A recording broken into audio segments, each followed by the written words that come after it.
जय श्री कृष्ण। धार्मिक व्रत कथा में आपका दिल से स्वागत है। आज हम सुन रहे हैं कीड़ी नगरी की एक सुंदर कथा। एक गांव में एक बुढ़िया माई रहती थी। उसके बेटे बहू थे और बुढ़िया माई भगवान श्री हरि विष्णु की परम भक्त भी थी। अपना जीवन दान धर्म पुण्य कार्य कामों में लगाती थी, परंतु बुढ़िया माई कभी भी मंदिर और सत्संग में वह तीर्थ स्थानों पर नहीं जाती थी। एक बार गांव में भागवत कथा हो रही थी। बेटे ने कहा, माँ, आप सारा दिन घर पर रहती हो, आप मंदिर में भागवत कथा सुनने क्यों नहीं जाती? बुढ़िया माई ने बेटे का मन रखने के लिए कह दिया कि आज चली जाऊंगी, परंतु नहीं गई थी। ऐसा करते करते 6 दिन तो निकल गए। बुढ़िया माई के अब बेटे ने कहा, माँ, आज तो अंतिम दिन है, आज तो कथा सुनने आपको जाना ही पड़ेगा। सारा दिन घर पर काम करके बुढ़िया माई ने जाते जाते इतनी देर कर दी कि अंतिम दिन की भागवत कथा भी समाप्त हो गई थी। भगवान श्री हरि विष्णु सन्यासी का रूप धारण करके बुढ़िया माई के पास आए। बोले, बुढ़िया माई, तुम कहाँ जा रही हो? बुढ़िया माई ने कहा, मैं भागवत कथा सुनने जा रही हूँ। तब सन्यासी रूपधारी भगवान श्री हरि विष्णु ने कहा, अब इतनी देर से क्यों जा रही हो? वहाँ तो अब कथा समाप्त हो गई है, अब वहाँ जाकर क्या करोगी? बुढ़िया माई ने कहा, अब घर से निकली हूँ तो जाकर ही आऊँगी। सब सन्यासी रूपधारी भगवान श्री हरि विष्णु ने कहा, अब कथा समाप्त हो गई है, भक्त लोग भी अपने अपने घर चले गए हैं, अब तुम वहाँ से क्या लाओगी? तो बुढ़िया माई बोली, कुछ नहीं तो मैं वहाँ एक ईंट ही उठा लाऊंगी। सन्यासी रूपधारी भगवान श्री हरि बोले, तुम वहाँ से मिट्टी की ईंट लाओगी, उसके बदले में मैं तुम्हें एक सोने की ईंट दे दूँ? तो बुढ़िया माई ने ईंट तो ले ली और घर की तरफ चल पड़ी और विचार करने लगी, यदि यह ईंट घर लेकर आऊँगी तो बेटे बहू झगड़ने लगेंगे। इसीलिए घर के आंगन में बाहर ही बुढ़िया माई वह ईंट ज़मीन में गाड़ देती है। परंतु अब बुढ़िया माई का ध्यान उस ईंट पर ही रहने लगा। खाने पीने घर के काम करने में सदैव बुढ़िया माई अपना ध्यान सोने की ईंट पर लगाए रखती थी।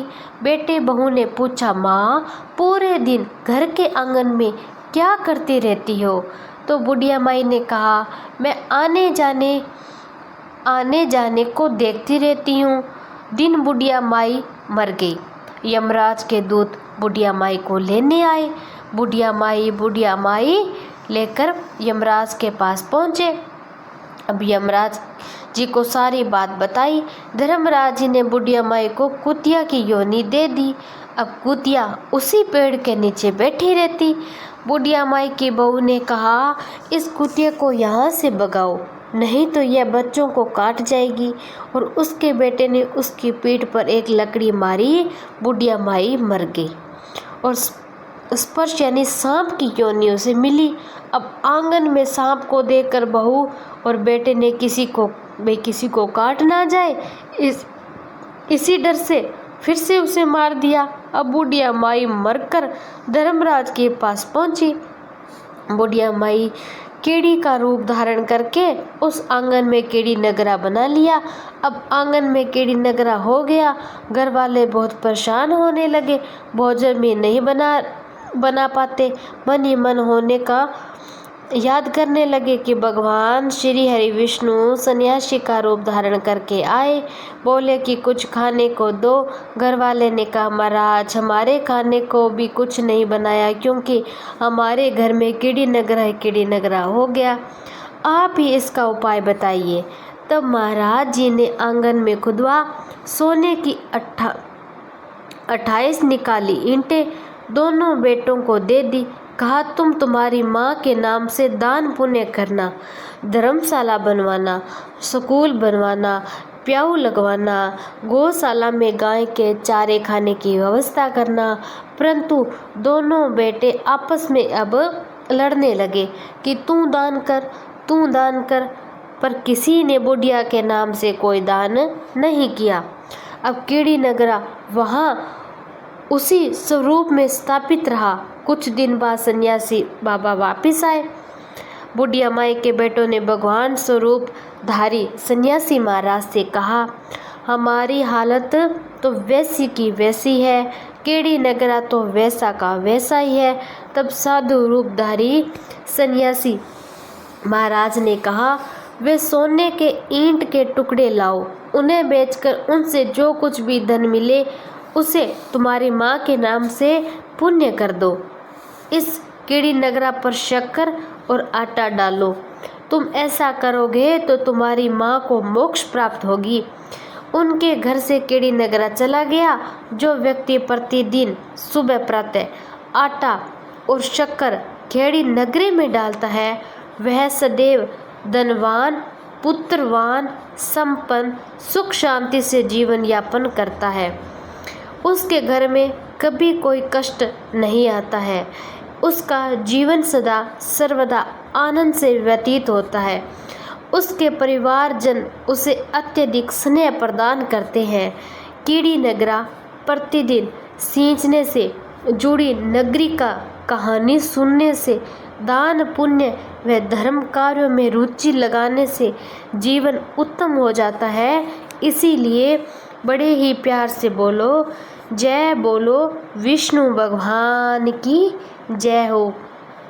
कीड़ी नगरे को सींचने से और कीड़ी नगरे को बैसाख महीने में सींचने से बड़ा ही उत्तम फल प्राप्त। पानी डालते हैं उस वक्त बांदरी की कथा सुनी जाती है।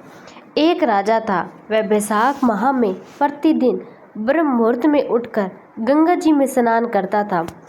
राजा का आदेश था कि मुझसे पहले गंगा में कोई भी स्नान नहीं करेगा। जब राजा गंगा में स्नान करने जाते तो उन्हें प्रतिदिन शांत जल के स्थान पर हिलता हुआ हलचल युक्त जल दिखाई देता। राजा को संदेह होने लगा कि निश्चित ही मुझसे पहले कोई प्रतिदिन गंगा में स्नान करता है। राजा ने नदी के तट पर पहरेदार बिठा दिए। गंगा जी के तट पर अब एक वृक्ष था, उस पर एक बंदरिया रहती थी। वह प्रतिदिन राजा से स्नान करने से पूर्व स्नान करके पेड़ पर चढ़कर बैठ जाती। इस प्रकार होते होते पूरा बैसाख माह बीत गया था, किंतु अंतिम दिन राजा के सिपाही ने देख लिया। उस बंदरिया को पकड़कर राजा के पास ले गए। कहा कि यह बंदरिया आपसे पहले प्रतिदिन गंगा जी में स्नान करती है। अब उधर राजा की प्रतिज्ञा थी कि यदि कोई भी स्त्री मुझसे पूर्व स्नान करेगी तो मैं उससे विवाह कर लूँगा।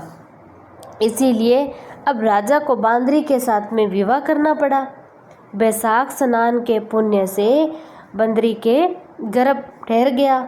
9 मास पूर्ण होने पर बंदरी ने राजा से पूछा, शिशु जन्म के समय मुझे क्या करना चाहिए?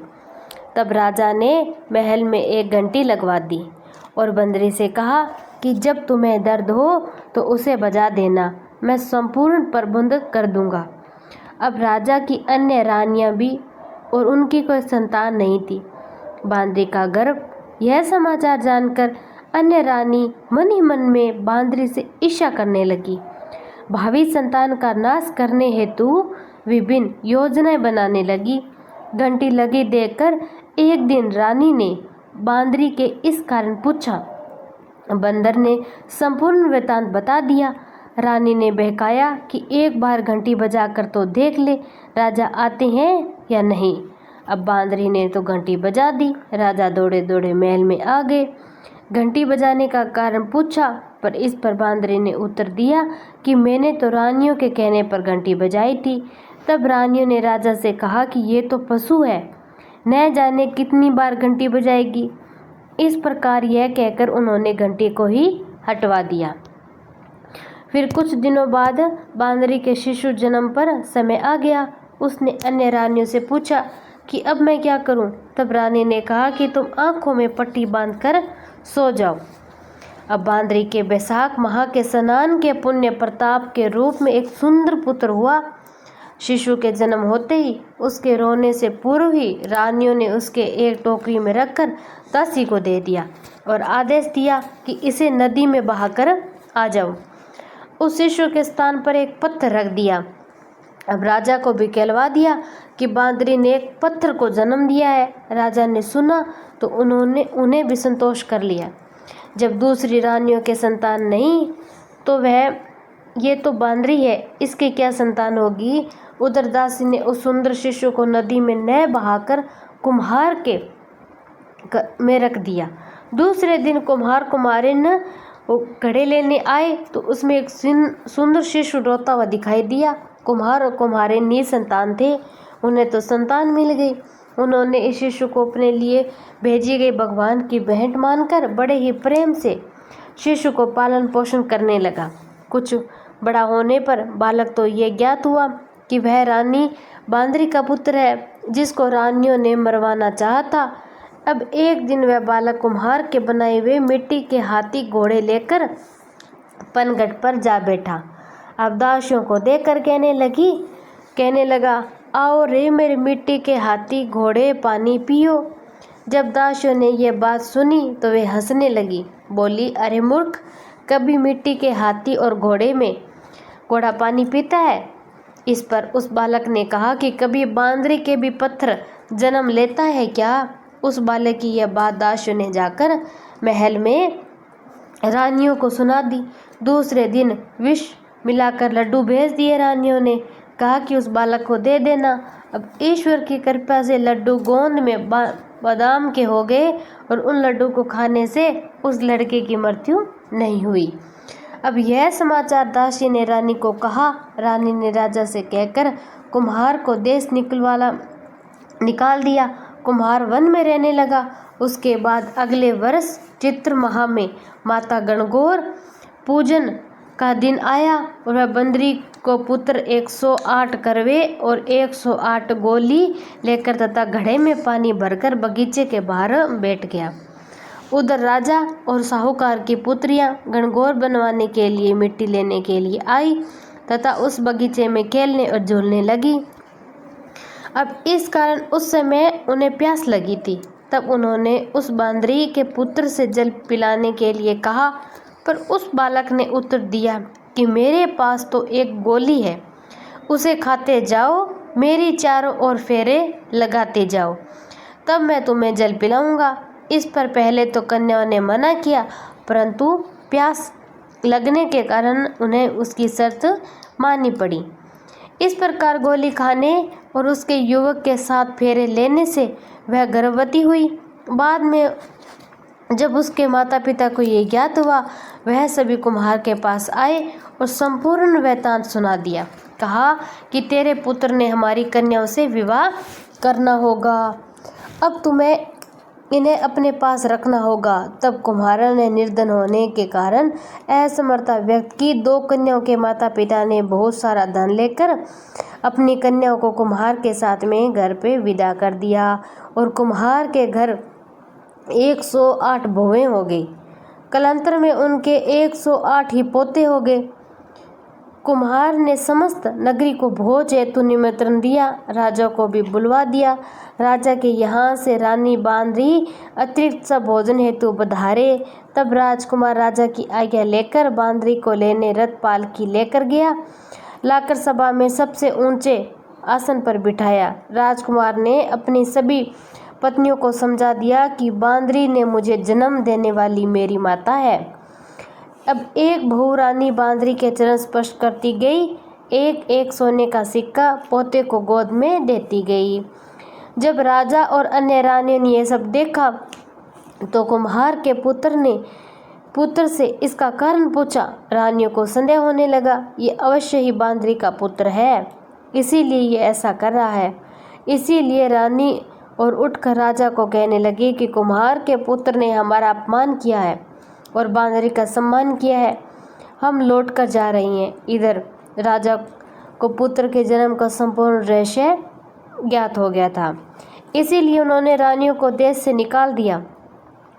अपने सभी पुत्र और पुत्र वधू पौत्रों को लेकर महल में आ गया।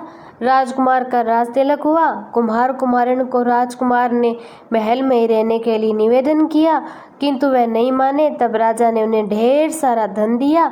और बैसाख स्नान का इतना महत्व है कि सबको स्नान करना चाहिए। और बांदरी ने बैसाख स्नान किया था कि उसे राजा का राज्य मिला, पुत्र बहुएं आदि प्राप्त हुई। ईश्वर जैसे बांदरी को पुण्य मिला, इसी प्रकार जो कोई भी एक पति पत्नी थे, लकड़ियां बेचकर अपना पेट भरते थे। बैसाख का महीना आया तो पत्नी रोज स्नान करने लगी और पीपल सींचने लगी थी। पति रोज लकड़ियां लाता और बेचता, पत्नी उसमें से एक लकड़ी निकाल लेती। बैसाख नहाकर आती, आंवला पतल तोड़ती। ऐसा करते करते एक महीना हो गया था। अब पत्नी ने सोचा कि एक एक लकड़ी जो मैंने बचाई है उसका कुछ बनाकर मैं आज बेच कर आती हूँ और ब्राह्मणों को जिमाने की व्यवस्था करती हूँ। पत्नी ने भगवान का नाम लिया और लकड़ियाँ चंदन की हो गई थी। पत्नी राजमहल से होकर निकली तो राजा को चंदन की लकड़ी की खुशबू आई। राजा ने पूछा कि इन लकड़ियों की कीमत क्या है? तो वे बोली, जितना आप चाहे दो, पर मुझे ब्राह्मण जिमाने हैं, उनको जिमाऊं इतना सामान चाहिए। राजा ने नौकरों के साथ 5 ब्राह्मण को भेजा और जितना सामान लगने वाला था उतना उसके घर पर भेज दिया। राज नौकरों के साथ 5 ब्राह्मण भी जिमे। दाल बाटी चूरमा ब्राह्मणों को जिमाया, दक्षिणा दी। वो ने ब्राह्मणों को आशीर्वाद लिया। अब पति लकड़ियां बेचकर आने ही वाला था। उतनी ही देर में ब्राह्मणों ने और भगवान के आशीर्वाद से झोंपड़ी तो महल में बदल गई थी। रसोई में 36 पकवान तैयार हो गए थे। पति आया बेचकर लकड़ी, उसे झोंपड़ी नहीं दिखाई दी तो वे पड़ोसन से पूछने लगा। पड़ोसन बोली, तुम तो लकड़ियां बेचते रहो, तुम्हारी पत्नी स्नान ध्यान पाठ पूजा करती है, ब्राह्मण जिमाती है, बाकी तुम जानो। इतने में उसकी पत्नी आ गई। पति से बोली, ये अपना ही घर है। अब पति को गुस्सा आया और बोला, तूने चोरी की या डाका डाला? अचानक इतना धन कहाँ से आ गया? तब वो बोली, मैंने बैसाख स्नान किया था, बड़ पीपल सींचा था, उसका फल भगवान ने मुझे दिया है। ब्राह्मण जिमाने के लिए रोज आपकी लकड़ियों में से एक लकड़ी मैं चुरा लेती थी। वो लकड़ियां भगवान की कृपा से चंदन की हो गई थी और बेचने गई तो राजा ने उस चंदन की लकड़ी के बदले मुझे इतना सामान दिया और उस सूखा सामान राशन पानी से मैंने ब्राह्मण को जिमाया, दक्षिणा दी और ब्राह्मणों ने आशीर्वाद दिया, उसका फल भगवान ने हमें दिया है। तब पति को तसल्ली हुई। दोनों पति पत्नी ने साथ भोजन किया। बुढ़िया माई थी, उसने अपनी बहू से कहा, तू दूध दही बेच के आ जा। वह बेचने गई तो रास्ते में औरतें पीपल पतवारी सींच रही थी। उनको सींचता देखकर बहू ने पूछा कि तुम क्या कर रही हो? औरतें बोली, हम पीपल को सींच रही हैं, इससे अन्न धन होता है, 12 वर्ष का बिछड़ा हुआ पति भी मिल जाता है। बहू बोली, ऐसी बात है तो मैं भी पीपल सींचूंगी, मैं दूध से सींचूंगी। गुजरी बहू रोजाना दूध दही बेचने नहीं जाती, वे तो रोजाना दूध को पीपल और दही को खेलड़ी में सींच देती। सास बहू दही का दाम मांगती तो कह देती, महीना पूरा हो जाने पर लाकर दूंगी। अब बैसाख का महीना पूरा हो गया था और पूर्णिमा के दिन बहू पीपल पूछकर आई और पास आकर बैठ गई पीपल के पास। अब पीपल ने पूछा, तुम मेरे पास क्यों बैठी है? बहू बोली, अब सास दूध दही का दाम मांगेगी तो मैं क्या कहूँगी? पीपल बोला कि मेरे पास तो देने को तो कुछ नहीं है, ये बड़ा डेंडा पान पतूरा, इसको ले जा। बहू ने वही ले जाकर कोठरी में रख दिया था। अब डर के मारे कपड़ा ओढ़कर बहू तो सो गई। सासू तो आई और आकर बहू से बोली, बहू ला पैसे कहाँ पे हैं और कहाँ पे रख दिए तूने? बहू बोली, अंदर कोठड़ी में पड़े हुए हैं। सासू ने कोठड़ी में जाकर उस गठड़ी को खोला और खोलकर देखा तो उसके अंदर तो हीरा मोती जगमगा रहे थे। सासू बोली, बहू इतना धन तू कहाँ से लेकर आ गई? सच सच बता, कहीं तूने चोरी तो नहीं की? बहू ने आकर देखा तो सच्ची में धन तो भरा हुआ था। बहू ने सास को सारी बातें अब बता दी थी। सास ने कहा, अब बैसाख का महीना आएगा तो मैं भी पीपल सींचूंगी। अब बैसाख का महीना आया। अब सासू दूध दही को बेच आती और हांडी धोकर पीपल में डालकर आ जाती। आकर बहू से कहती, मेरे से दाम मांग।